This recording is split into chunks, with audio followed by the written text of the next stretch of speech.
Բարև ձեզ իմ սիրելի հետևորդներ, այսօր ես տեսնում եք բավականին ինչ վիճակ է մոտս, ես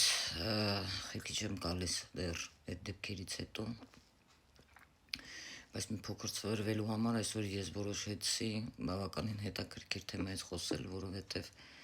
ժամանակն է զգուշացնել, ովքեր ասցիդենտով խոյ են ծնվել, ովքեր ծնվել են կապ չունի գարնանային խոյեք,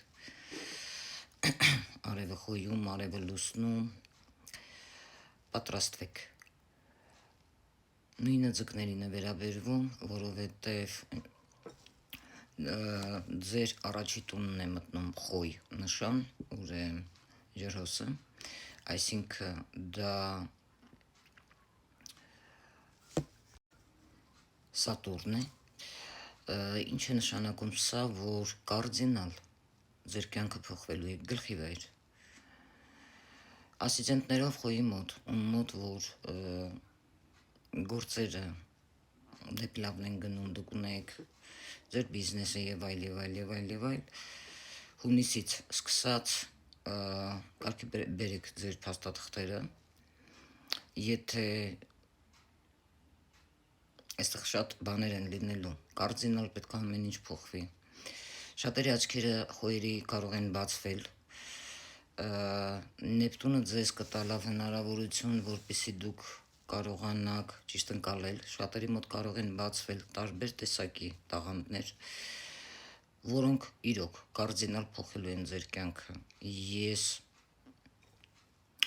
երևի առաջին մարդն եմ, որ այս մասին ձեզ զգուշացնում եմ, ինչը եւ ձկներին, եւ խոյերին, եւ արևային խոյերին, հա, եւ կապ չունի լուսնային խոյեք, ասցիդենտով խոյեք եւ ձուկ եք, պատրաստվեք, ամեն ինչ կարդինալ փոխվելու է ձեր կյանքում։ Ես ձեզ ցույց եմ տվել իմ մատը, Սատուրնի մատն է սա, խաղալեր հետո անցավ, դեպքը եղավ, այն ինչ պետք էր, որ ինձ համար լիներ, որովհետև ես միշտ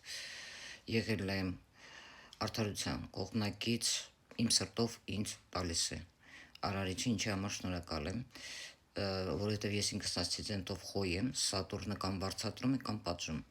քանի որ ես իմ խիղճը իմ հանդեպ մաքուր եմ աշխատում մարդկանց հետ, բավականին պատասխանատու եմ, նույնը ցանկանում եմ ձեզ, սիրելի խոյեր, իմպուլսի տակ ոչ մի գործողություն մի արեք, էմոցիաները դրեք մի կողմ, ձեր հոգևոր արժեքները զարգացրեք, գիտելիքներ ձեռք բերեք, երկրորդ մասը կլինի կշարունակեմ, կլսեք, թե ինչ հետաքրքիր է լինելու բոլորիդ համար։